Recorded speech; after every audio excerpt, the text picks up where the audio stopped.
एक झंझावात अचानक थांबलाय. एक विकासाचं वादळ शांत झालंय. ज्या हातात आपण फुलं द्यायचो त्यांच्या पायाशी फुलं वाहण्याची वेळ आपल्यावर आली. सुपे येथे उपमुख्यमंत्री अजित पवार यांना सामूहिक भावपूर्ण श्रद्धांजली वाहण्यात आली. अजित पवार यांच्या विमान अपघाती निधनानंतर सुपे परिसरात एकच हळहळ पसरली. राष्ट्रवादीचा बालेकिल्ला असलेले सुपे हे गाव. सुप्याचा बुधवारचा आठवडी बाजार आणि गुरुवार या 2 दिवशी सुपे कडकडीत बंद ठेवण्यात आले होते.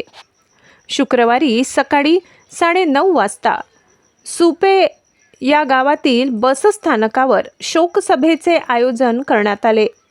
यावेळी जिल्हा परिषद सदस्य, पंचायत समिती सदस्य, बाजार समिती सदस्य, बारामती दूध संघ सदस्य, व्यापारी संघ सदस्य, सुपे पंचक्रोशीतील सरपंच, उपसरपंच, ग्रामपंचायत सदस्य, पदाधिकारी, पंचक्रोशीतील ग्रामस्थ, महिला मोठ्या संख्येने उपस्थित होते. संकटात जो उभा राहतो, महिला सुरक्षा आणि स्वावलंबनासाठी जो काम करतो, युवकांना शिक्षण आणि हाताला रोजगार देतो, हाच खरा लोकप्रतिनिधी असतो. आणि तो खरा लोकप्रतिनिधी आपण आज गमावलेला आहे.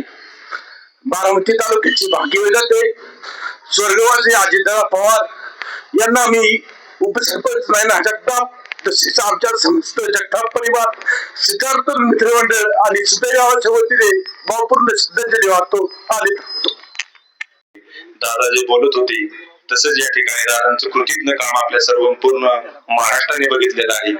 म्हणून आपल्या सर्व ग्रामस्थांच्या वतीने मी दादाला या ठिकाणी भावपूर्ण श्रद्धांजली देतो. माझ्या आंबी खुर्द गावच्या वतीने देखील दादाला भावपूर्ण श्रद्धांजली देतो. आणि माझं एक एवढंच म्हणणं आहे ग्रामपंचायतला की दादांचा एखादा पुतळा आपला ह्या ग्रामपंचायतच्या माध्यमातून, सुपा परगण्याच्या माध्यमातून तो व्हावा, हीच खरी दादांना भावपूर्ण श्रद्धांजली या ठिकाणी अर्पण करतो आणि थांबतो. एक झंझावात अचानक थांबलाय. एक विकासाचं वादळ शांत झालंय. ज्या हातात आपण फुलं द्यायचो त्यांच्या पायाशी फुलं वाहण्याची वेळ आपल्यावर आली. या दुःखात आपण सगळेजण सावरून जाऊ, कारण ती ताकद परमेश्वराने दादांच्या रूपानं आपल्याला दिलेली होती. सुपे परगणा डॉक्टर्स असोसिएशनच्या वतीनं, जीवन साधना फाउंडेशन प्राजक्ता विद्यालयाच्या वतीनं, माझ्या कुटुंबाच्या वतीनं मी दादांच्या चरणी श्रद्धांजली वाहतो.